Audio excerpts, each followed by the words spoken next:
Nous quittons maintenant l'univers marin pour celui de la route et nous nous intéressons à une mystérieuse organisation terroriste. Ses cibles, les radars automatiques. Ces activistes ne se contentent pas de recouvrir les radars de peinture, ils les font sauter avec de puissants explosifs. 9 appareils ont été détruits sans que personne pour l'instant n'ait été blessé. La sous-direction antiterroriste a été chargée de l'enquête, d'autant que la FNAR menace d'actions encore plus violentes et qu'elle réclame à l'État 4 millions d'euros. Reportage Christophe Dubois, Grégoire Ozina, Cyril Tépenier. Des policiers à la recherche du moindre indice. L'air grave et concentré. Sur une scène de crime un peu particulière. La victime, c'est lui. Le radar numéro 509, détruit en rase campagne, au bord de la Nationale 2. C'est devenu un sport national. Tag, coup de masse, découpage au chalumeau, tir au fusil de chasse. Un inventaire qui fait le régal des ennemis des radars sur Internet. Entre 3 et 4 actes de vandalisme sont recensés chaque jour sur l'un des 1202 radars fixes installés en France. Des dégradations coûteuses, chaque radar vaut 60 000 €. Mais au bord de la Nationale 2, il ne s'agit pas du simple coup de colère d'un automobiliste. C'est une destruction à l'explosif. C'est pourquoi l'enquête est confiée à la sous-direction antiterroriste, habituellement chargée de traquer les réseaux islamistes, corses ou basques. Voilà, j'ai le radar et j'ai la plaque. Pour eux, il s'agit d'un attentat. Ils emploient ici leurs méthodes scientifiques et techniques habituelles. Ce qu'on sait de ces faits-là, c'est que c'est un engin explosif. Un engin explosif qui est posé au-dessus, comme vous le voyez, au-dessus du radar. Donc côté opposé à la voie de circulation et qui, lorsqu'il se déclenche, en fait détruit entièrement le radar par le souffle d'explosion qui écrase le radar et envoie les plaques de blindage du radar à une trentaine de mètres aux environs. L'affaire est prise au sérieux, car ce radar n'est pas le premier. C'est même devenu un rituel, une fois par mois. Encore un radar détruit à l'explosion. En un an, 9 radars détruits. Toujours dans la même zone géographique, au nord de la région parisienne ou dans l'Oise. Souvent dans des endroits complètement isolés.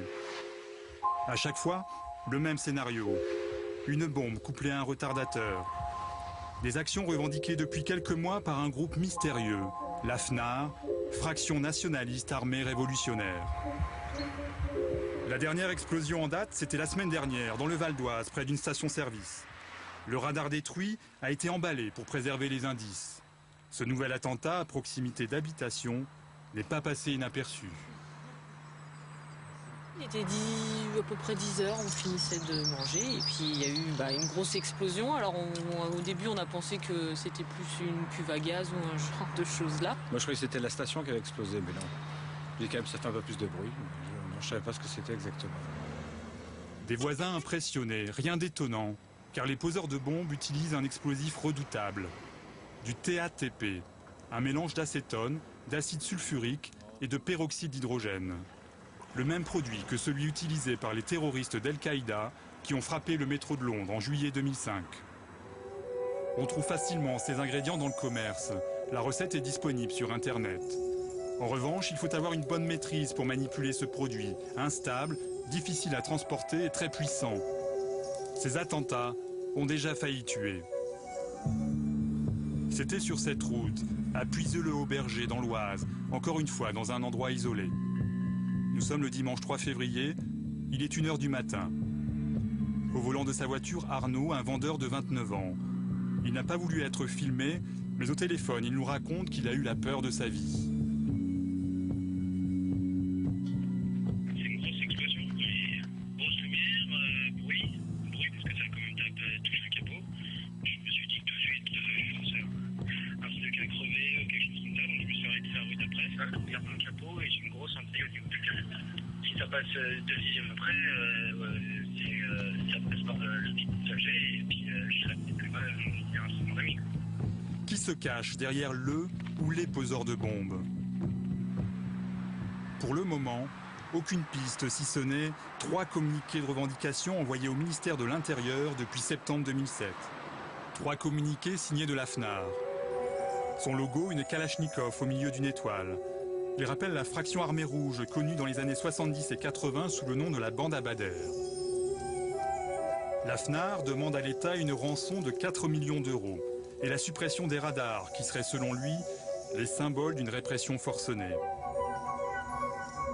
Parmi leurs exigences, la baisse de la fiscalité, l'arrêt total de l'immigration ou la relance de la natalité française.